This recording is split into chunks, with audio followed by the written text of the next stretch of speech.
Video games have been around since 1958 when they were invented by physicist William Higginbotham as an interactive demonstration for the work in his lab.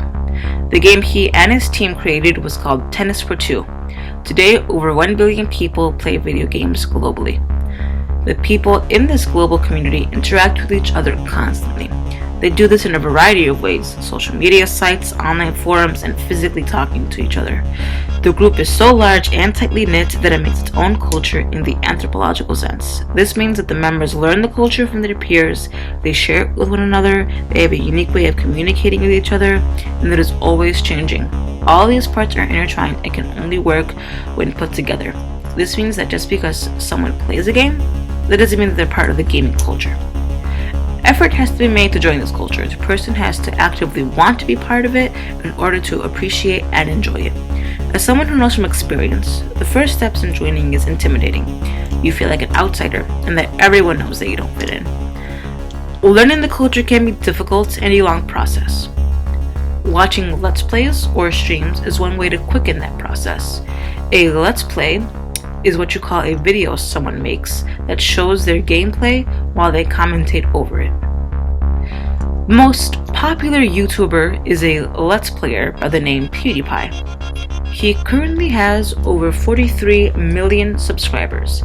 Similarly, a stream is a live video feed of some content, in this case Let's Plays.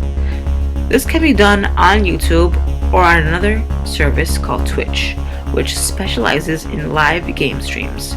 Both YouTube and Twitch provide live chat features that allow large congregations of people to talk to each other and the person or people streaming. These online gatherings help people pick up on gaming culture pretty quickly. All cultures have predictive tendencies. Twitch's chat feature shows off the predictive nature within the community with the use of emotes. Emotes are Twitch's version of emojis. Popular Twitch streamers have personalized emotes. When certain things happen on the stream, the chat gets bombarded with one specific emote repeatedly. This type of response is commonplace on Twitch, but not necessarily other platforms.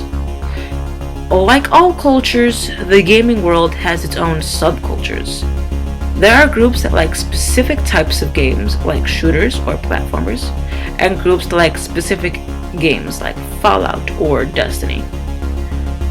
This is amplified when looking at how gamers interact with each other.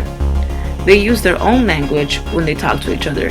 They say things like boss, which is an enemy that is more powerful than the usual enemy. DLC, which stands for downloadable content, and NPC, which is a non-playable character.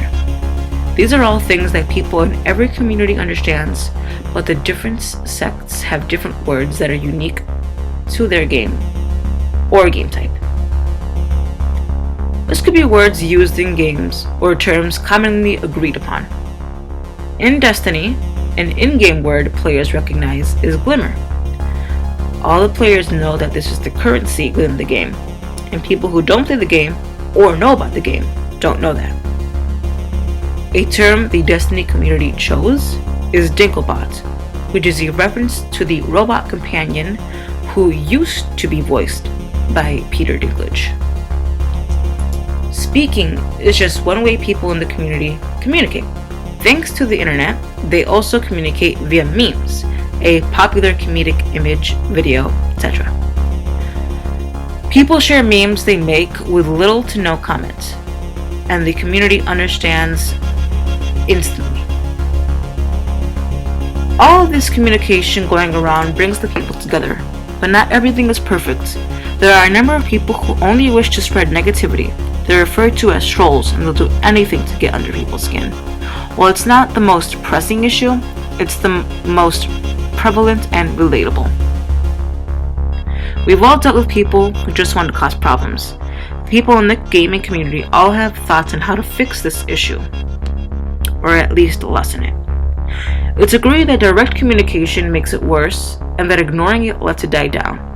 Solving this issue is something that is beyond what the community can do, since the problem is with the individual.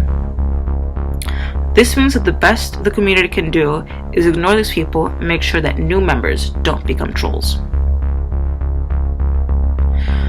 The gaming community is a beautiful thing despite its problems. The overall community loves to help each other and is constantly growing and changing as technology gets better and provides people with new things to learn and new ways to play together.